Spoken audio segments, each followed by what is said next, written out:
what is the importance of freedom? What is the importance of freedom and creativity in becoming an arahant or even Buddha? For lack of a better example, if you had a power which could instantly transform anyone into a Buddha, even without their consent, would you use it? If so, why? And if not, why not? We've covered all your bases, so we have to answer the follow-up questions, which is fine. But it's curious because if what you're asking is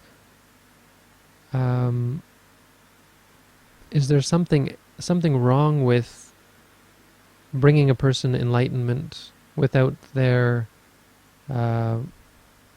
without allowing them their freedom and creativity? The answer is, of course, no, because whatever can, like, hypothetically, whatever it is that can bring a person enlightenment is the most important. And it sounds like maybe like a question that shouldn't even be entertained because it's so hypothetical. Could you instantly transform a person into a Buddha? It's ridiculous, of course.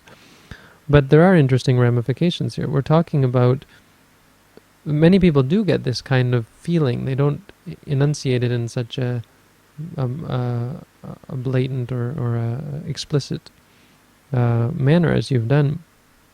But I think I get the feeling it's that following.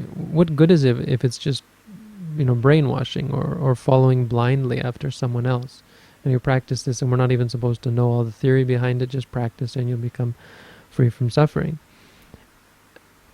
And so people say, I want some freedom and creativity, and I would rather be free and creative and have my own interpretation and be unenlightened than to be to have to follow after someone else or to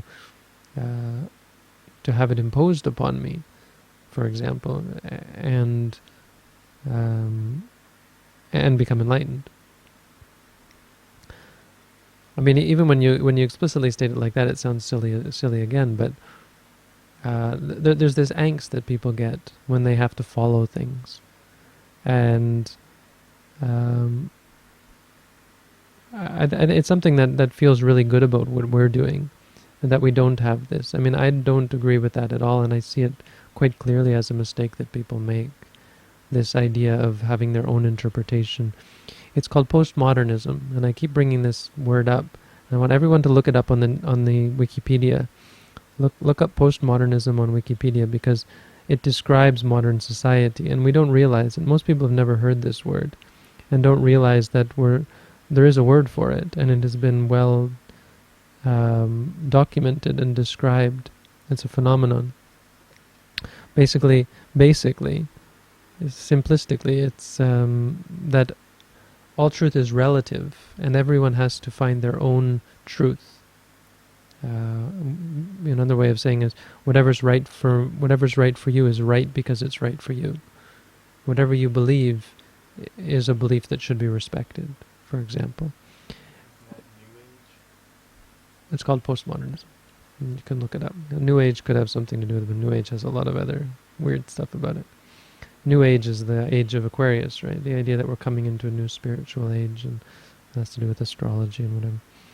But no, and we don't even realize that this is a phenomenon. We've come to accept. We, in a general sense, society has come to accept that that's the way it is, and that's the truth. And we fight against people who would suggest that there is an ultimate truth or a specific method or specific path that everyone has to follow. I mean, just hearing this jars with most people. Just the idea that there is the only way. We have this talk in the Buddha, Ekayano ayang bhikkhave maggo, and people say, no, it doesn't mean only way. And yes, technically it probably doesn't, but the Buddha said several times there is only one way and so on. Oh, but people don't want to hear this. So if I told you I have the way to become enlightened, and only this way leads to enlightenment, that would be, so horrible for anyone to hear. Most people would reject that simply on the basis that it was, it had this kind of a claim, which they feel, it goes against what is true and right. And in fact, it just goes against this idea of postmodernism. So it very well could be the fact that there is only one path to become free from suffering. There's no reason for us to think that not possible. It could be the case. The problem is we've tried this path and that path and none of them work, so we start to think, maybe there is no one path and maybe it all is all...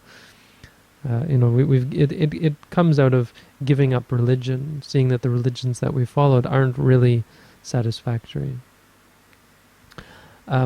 So I would reject that sort of I would at least encourage people to question that feeling that arises, the feeling of the need to be creative and have your own interpretation and your own outlook on life.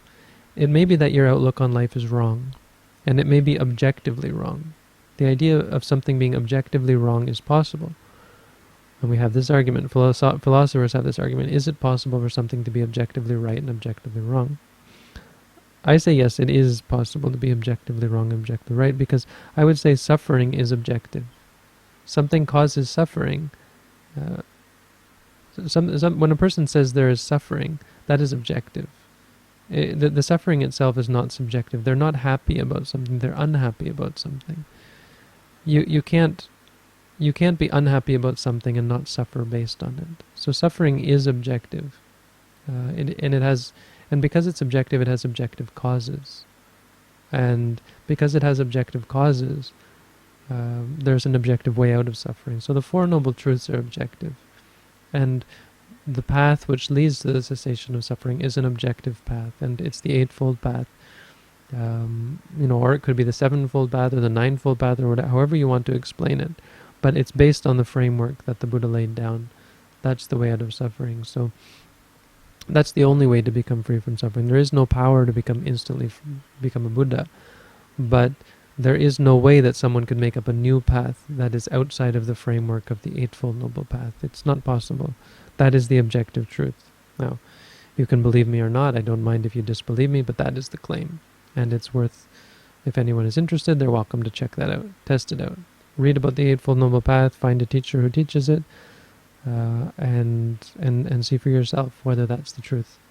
What you should see is, as you practice it, you come to understand suffering, and you start to let go of suffering, which means you let go, craving disappears, or desire disappears. And you should find that as desire disappears, suffering ceases, to the point where all suffering ceases and one enters into Nibbana. That's what one should see for oneself. That's the theory here. So I hope that is related to your question, and that is really what you were talking about, this sort of feeling that people have of the need to be individual. No? It's so much. I mean, it reminds me of before I became a monk. That it was big in the 90s, I think, or even the 80s. The 80s was big because the pink and all of the everyone being themselves, and like Michael Jackson and all that. But I guess it's probably still the case. I haven't been very much in touch with society. The whole being an individual, being yourself, and so on. So having your own ideas, it just turned into a bit of a monster, actually, I would say, where no one believes anything and is willing to follow anything. Orthodox became... It's funny, I was talking about this, and what's happened is being orthodox now is rebellious. You get into so much flack, just as before you would get into flack for being unorthodox, right? And that was the whole punk movement and so on. Oh, they were vilified and so on.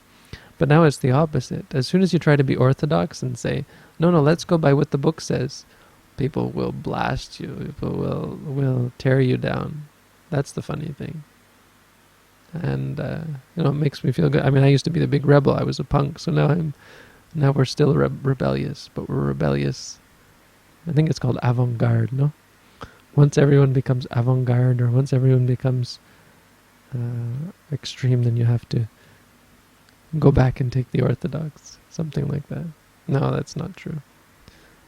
Whether it's orthodox or not, the truth is the truth. But there is an objective truth. It would be horrible if there wasn't an objective truth. Lucky for us, there is an objective truth. And therefore there is a way out of suffering.